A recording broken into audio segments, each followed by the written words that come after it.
ఇవాళ కుటుంబాలు బాగుండాలన్నా, ఒక ఆఫీసుకి వెళ్ళినప్పుడు ఏదైనా పని జరగాలన్నా, ఎక్కడికైనా పెళ్ళికి పేరంటానికి వెళ్ళినా ఈ లక్షణం ఉండాలండి. ప్రియదర్శనక.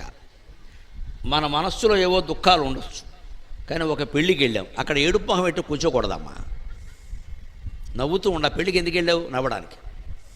అంతేగాని దిగాల మొహం పెట్టుకుని ఇలా కూర్చోవడం, ఏంటి పిన్ని ఎలా ఉన్నావు, మా బాధ నీకేం అర్థం అవుతుందిలే, ఎంతసేపు నీ బాధేనా? ఇంకా ప్రపంచంలో బాధలేం లేవా? ఉక్రెయిన్లో వాళ్ళకంటే ఎక్కువ బాధపడుతున్నావా? కాశ్మీర్లో వాళ్ళకంటే ఎక్కువ బాధపడుతున్నావా?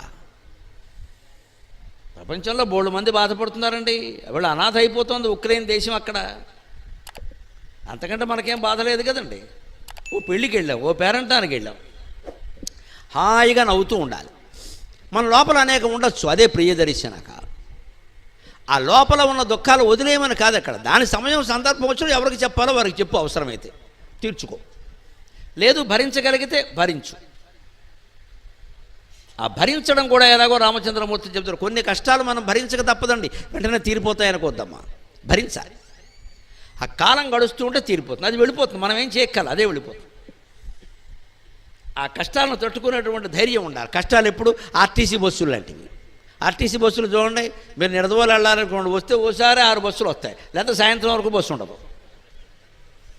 కానీ మీరు గమనించండి, ఆర్టీసీ బస్సు ఓసారి స్టాండ్లోకి వచ్చిందంటే 5 నిమిషాలు వెళ్ళిపోతుంది. అసలు ఆ బస్సు వెళ్ళిపోవడానికే వచ్చింది. రాని బస్సు డిపోలో ఉంటుంది, స్టాండ్లోకి రాదు.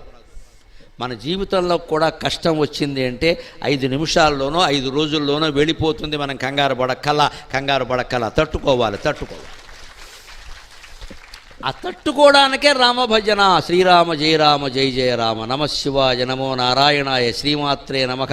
ఏదో ఒక భగవన్నామాన్ని నిరంతరం స్మరించాలి. అప్పుడు మనస్సుగా తట్టుకోవడం అలవాటు అవుతుందమ్మా. తట్టుకోవడం అంటే ఏం లేదు, కంగారు పడిపోకండి. తట్టుకోవడం ఎలాగ, ఈ ఆలోచన బదులు ఆ ఆలోచన పెట్టడమే. ఈ కష్టానికి బాధకి సంబంధించిన ఆలోచన ఉంది కదా, అది మనస్సులోకి వచ్చిన పో అని చెప్పి నమశివాయ, మళ్ళీ వస్తే మళ్ళీ నమశివాయ. దానికి సిగ్గులేదు, మనకి బుద్ధి లేదు, అంతే లెక్క. అప్పుడు మనస్సును మనం జయించి తీరుతాం, అనుమానం ఎలా. కష్టాన్ని తట్టుకునే విధానం అది. అప్పుడు ఒక 10 రోజుల్లో పోవచ్చు, పోని ఓ నెల ఉండొచ్చు, అంతకంటే ఏముంటాయండి. ఈలోపు కొన్ని సుఖాలు కూడా వస్తూ ఉంటాయి కదా. కష్టంలో ఉండగానే కొన్ని సుఖాలు వస్తాయి, కొన్ని మంచి వార్తలు తెలుస్తాయి. సంతోషించాలి. వెంటనే ఆ చిన్నదానికి కూడా పండగ చేసుకోవాలి. ఎందుకంటే కష్టంలో ఉన్నాం. ఇప్పుడు ఈ సుఖం చిన్న సుఖమైనా పెద్దదిగా కనపడాలి. అంత సుఖం వస్తే ఏముందిరా, ఈ కష్టం పోయిందా అంటే మొత్తం అన్నీ పోవాలంటే అలాగా. ఈ ప్రియదర్శనం అనేది చాలా ఉపయోగపడుతుంది. గంభీరంగా ఉండాలి మనుషులు ఎప్పుడు.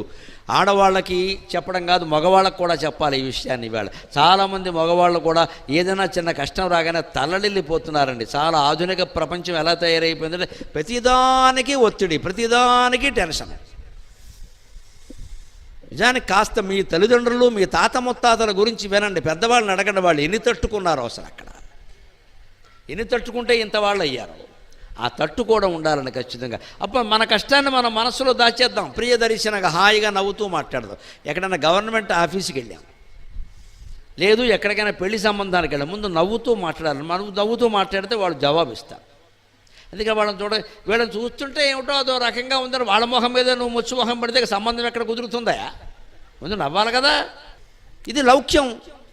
ఇది ప్రియదర్శనం ద్వారా సాధ్యమవుతుంది. మనం బయట పడకూడదు, ఎదుటి వాళ్ళని బయట పెట్టాలి. అప్పుడు వ్యవహారాలన్నీ ఇది మోసం కాదండి, లౌక్యం అంటారు దీన్ని. ఇవాళ కుటుంబాలు బాగుండాలన్నా, ఒక ఆఫీసుకి వెళ్ళినప్పుడు ఏదైనా పని జరగాలన్నా, ఎక్కడికైనా పెళ్ళికి పేరంటానికి వెళ్ళినా ఈ లక్షణం ఉండాలండి. ప్రియదర్శనక. మన మనస్సులో ఏవో దుఃఖాలు ఉండొచ్చు, కానీ ఒక పెళ్ళికి వెళ్ళాం, అక్కడ ఏడుపు మొహం పెట్టి కూర్చోకూడదమ్మా. నవ్వుతూ ఉండ. పెళ్ళికి ఎందుకు వెళ్ళావు? నవ్వడానికి. అంతేగాని దిగాల మొహం పెట్టుకుని ఇలా కూర్చోవడం, ఏంటి పిన్ని ఎలా ఉన్నావు, మా బాధ నీకేం అర్థం అవుతుందిలే, ఎంతసేపు నీ బాధేనా? ఇంకా ప్రపంచంలో బాధలేం లేవా? ఉక్రెయిన్లో వాళ్ళకంటే ఎక్కువ బాధపడుతున్నావా? కాశ్మీర్లో వాళ్ళకంటే ఎక్కువ బాధపడుతున్నావా? ప్రపంచంలో బోల్డు మంది బాధపడుతున్నారండి. వాళ్ళు అనాథ అయిపోతుంది ఉక్రెయిన్ దేశం. అక్కడ అంతకంటే మనకేం బాధ లేదు కదండి. ఓ పెళ్ళికి వెళ్ళాం, ఓ పేరంటానికి వెళ్ళాం, హాయిగా నవ్వుతూ ఉండాలి. మన లోపల అనేక ఉండొచ్చు, అదే ప్రియదర్శనక. ఆ లోపల ఉన్న దుఃఖాలు వదిలేయమని కాదు అక్కడ. దాని సమయం సందర్భం వచ్చిన ఎవరికి చెప్పాలో వారికి చెప్పు, అవసరమైతే తీర్చుకో. లేదు భరించగలిగితే భరించు.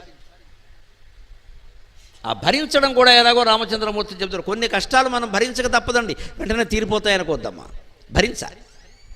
ఆ కాలం గడుస్తూ ఉంటే తీరిపోతుంది, అది వెళ్ళిపోతుంది, మనం ఏం చేయక్కల, అదే వెళ్ళిపోతుంది. ఆ కష్టాలను తట్టుకునేటువంటి ధైర్యం ఉండాలి. కష్టాలు ఎప్పుడు ఆర్టీసీ బస్సులు లాంటివి. ఆర్టీసీ బస్సులు చూడండి, మీరు నిడదవోలు వెళ్ళాలనుకోండి, వస్తే ఓసారి 6 బస్సులు వస్తాయి, లేకపోతే సాయంత్రం వరకు బస్సు ఉండదు. కానీ మీరు గమనించండి, ఆర్టీసీ బస్సు ఒకసారి స్టాండ్లోకి వచ్చిందంటే 5 నిమిషాల్లో వెళ్ళిపోతుంది. అసలు ఆ బస్సు వెళ్ళిపోవడానికే వచ్చింది, రాని బస్సు డిపోలో ఉంటుంది, స్టాండ్లోకి రాదు. మన జీవితంలో కూడా కష్టం వచ్చింది అంటే 5 నిమిషాల్లోనో 5 రోజుల్లోనో వెళ్ళిపోతుంది. మనం కంగారు పడక్కల తట్టుకోవాలి. ఆ తట్టుకోవడానికే రామభజన. శ్రీరామ జయ రామ జయ జయ రామ, నమశివాయ, నమో నారాయణాయ, శ్రీమాత్రే నమః. ఏదో ఒక భగవన్నామాన్ని నిరంతరం స్మరించాలి. అప్పుడు మనస్సుగా తట్టుకోవడం అలవాటు అవుతుందమ్మా. తట్టుకోవడం అంటే ఏం లేదు, కంగారు పడిపోకండి. తట్టుకోవడం ఎలాగని ఈ ఆలోచన బదులు ఆ ఆలోచన పెట్టడమే. ఈ కష్టానికి బాధకి సంబంధించిన ఆలోచన ఉంది కదా, అది మనస్సులోకి వచ్చిన పో అని చెప్పి నమశివాయ, మళ్ళీ వస్తే మళ్ళీ నమశివాయ. దానికి సిగ్గులేదు, మనకి బుద్ధి లేదు, అంతే లెక్క. అప్పుడు మనస్సును మనం జయించి తీరుతాం, అనుమానం ఎలా. కష్టాన్ని తట్టుకునే విధానం అది. అప్పుడు ఒక 10 రోజుల్లో పోవచ్చు, పోని ఓ నెల ఉండొచ్చు, అంతకంటే ఏముంటాయండి. ఈలోపు కొన్ని సుఖాలు కూడా వస్తూ ఉంటాయి కదా. కష్టంలో ఉండగానే కొన్ని సుఖాలు వస్తాయి, కొన్ని మంచి వార్తలు తెలుస్తాయి, సంతోషించాలి. వెంటనే ఆ చిన్నదానికి కూడా పండగ చేసుకోవాలి. ఎందుకంటే కష్టంలో ఉన్నాం, ఇప్పుడు ఈ సుఖం చిన్న సుఖమైనా పెద్దదిగా కనపడాలి. అంత సుఖం వస్తే ఏముందిరా, ఈ కష్టం పోయిందా అంటే మొత్తం అన్నీ పోవాలంటే అలాగా. ఈ ప్రియ దర్శనం అనేది చాలా ఉపయోగపడుతుంది. గంభీరంగా ఉండాలి మనుషులు ఎప్పుడు. ఆడవాళ్ళకి చెప్పడం కాదు, మగవాళ్ళకు కూడా చెప్పాలి ఈ విషయాన్ని. ఇవాళ చాలామంది మగవాళ్ళు కూడా ఏదైనా చిన్న కష్టం రాగానే తల్లడిల్లిపోతున్నారండి. చాలా ఆధునిక ప్రపంచం ఎలా తయారైపోయిందంటే ప్రతిదానికి ఒత్తిడి, ప్రతిదానికి టెన్షన్. నిజానికి కాస్త మీ తల్లిదండ్రులు, మీ తాత ముత్తాతల గురించి వినండి, పెద్దవాళ్ళని అడగండి, వాళ్ళు ఎన్ని తట్టుకున్నారో అసలు. అక్కడ ఎన్ని తట్టుకుంటే ఇంత వాళ్ళు అయ్యారు. ఆ తట్టుకోవడం ఉండాలని ఖచ్చితంగా. అప్పుడు మన కష్టాన్ని మన మనసులో దాచేద్దాం, ప్రియ దర్శనగా హాయిగా నవ్వుతూ మాట్లాడదాం. ఎక్కడైనా గవర్నమెంట్ ఆఫీస్కి వెళ్ళాం, లేదు ఎక్కడికైనా పెళ్లి సంబంధానికి వెళ్ళాం, ముందు నవ్వుతూ మాట్లాడాలి. మనం నవ్వుతూ మాట్లాడితే వాళ్ళు జవాబు ఇస్తారు. అందుకే వీళ్ళని చూస్తుంటే ఏమిటో అదో రకంగా ఉందని వాళ్ళ మొహం మీద నువ్వు ముచ్చు మొహం పడితే సంబంధం ఎక్కడ కుదురుతుందా? ముందు నవ్వాలి కదా. ఇది లౌక్యం, ఇది ప్రియ దర్శనం ద్వారా సాధ్యం. మనం బయట పడకూడదు, ఎదుటి వాళ్ళని బయట పెట్టాలి. అప్పుడు వ్యవహారాలన్నీ ఇది మోసం కాదండి, లౌక్యం అంటారు దీన్ని. ఇవాళ కుటుంబాలు బాగుండాలన్నా, ఒక ఆఫీసుకి వెళ్ళినప్పుడు ఏదైనా పని జరగాలన్నా,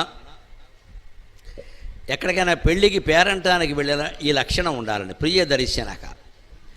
మన మనస్సులో ఏవో దుఃఖాలు ఉండొచ్చు, కానీ ఒక పెళ్ళికి వెళ్ళాం, అక్కడ ఏడుపు మొహం పెట్టి కూర్చోకూడదమ్మా, నవ్వుతూ ఉండ. పెళ్ళికి ఎందుకు వెళ్ళావు? నవ్వడానికి.